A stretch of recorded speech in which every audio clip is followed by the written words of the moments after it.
All right, let's get into one of the most incredible, most unbelievable stories in all of history. Seriously, this is not the story of some great king or a powerful emperor building an empire. No, this is the story of how a private company, a business, ended up conquering and ruling the entire Indian subcontinent. And this quote from a British writer over 100 years ago just cuts right to the chase. It tells you exactly what this story is about: staggering wealth, absolute power, and, well, plunder. So that's the big question we're going to tackle, right? How on earth did this happen? How did India, a place that was a global economic powerhouse, end up being colonized not by another country, but by a corporation? To really get this, we have to rewind. We've got to go back to a time before the major European powers showed up, just to see how incredibly wealthy and powerful India actually was. Look at this number, 25%. For centuries, right up to the 1600s, India's economy was so huge it made up at least a quarter of the entire world's economic output. Let that sink in. This was no third world country. It was a global superpower, famous for its incredible textiles, its spices, its high-quality steel, you name it.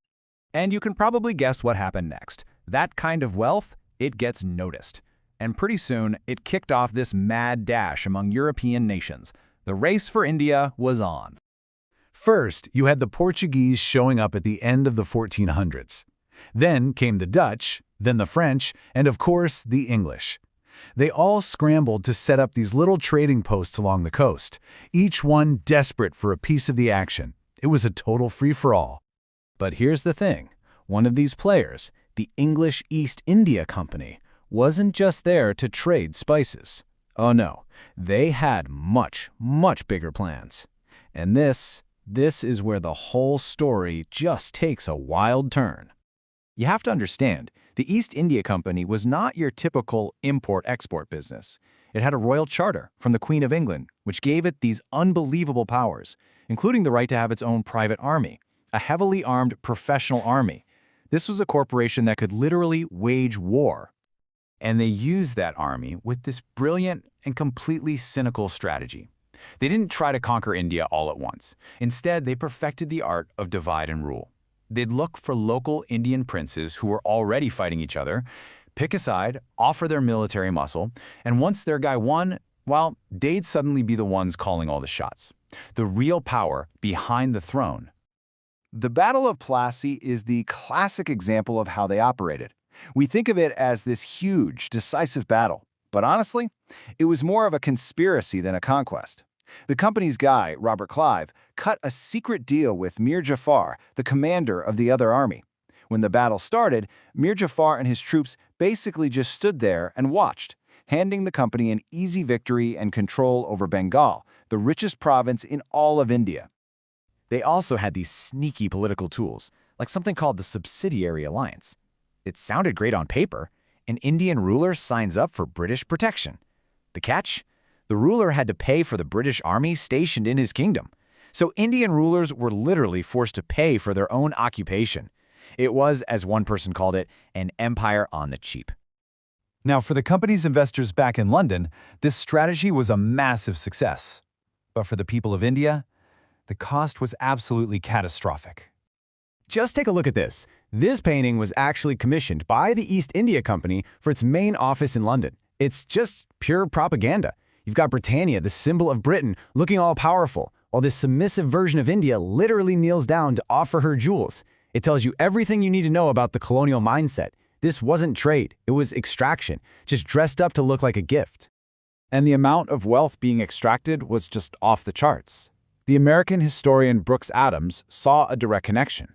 He said that right after the Bengal plunder from Plassey started flooding into London, boom, the Industrial Revolution kicks off. That money, drained from India, helped fuel Britain's entire industrial transformation. So, what's the grand total? Well, modern economists have tried to calculate it. The total wealth drained from India just between 1765 and 1938 comes out to an estimated $45 trillion. In today's money, it's a number that's almost impossible to even comprehend.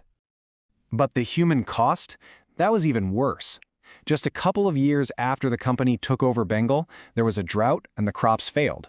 A terrible situation for sure, but the company's policies turned it into a full-blown catastrophe. They kept collecting taxes and in some cases even raised them, while millions of people had nothing to eat. The result was the Great Bengal Famine of 1770. An estimated 10 million people died. 10 million. That was almost a third of the entire population of the region, just wiped out. But this is not just a story of oppression, because for as long as this company ruled, people fought back. The empire was about to feel the heat. And that resistance wasn't just one big event. It was happening all the time, all over the place. You had uprisings from holy men in Bengal, tribal rebellions in the hills, mutinies by soldiers. From the very beginning, people were challenging the company's power. And in 1857, it all just exploded. All that anger and resentment that had been building for decades finally boiled over. The final trigger was a rumor that spread like wildfire among the Indian soldiers in the company's army, the sepoys. The rumor was that their new rifle cartridges were greased with cow and pig fat, a massive insult to both Hindus and Muslims. And that was the spark that lit the whole subcontinent on fire. And this rebellion produced some truly incredible leaders, like these two amazing women. You have Rani Lakshmibai of Jhansi, who fought to the death and was called the best and bravest of all the rebels by the British general who fought against her. And then there's Begum Hazrat Mahal of Awadh, who led the fight in Lucknow and flat out refused to surrender. Now, in the end, the rebellion was crushed and with incredible brutality. But it changed everything. It completely spooked the British government. They decided the East India Company was too reckless, so they shut it down and took direct control of India themselves. The era of company rule was over. The era of the British Raj had begun. So yes, the rebellion failed in its goal to kick the British out, but it did something else, something that would prove to be even more powerful in the long run. For the very first time, people from all these different parts of India, different religions, different backgrounds, they all fought together against a common enemy.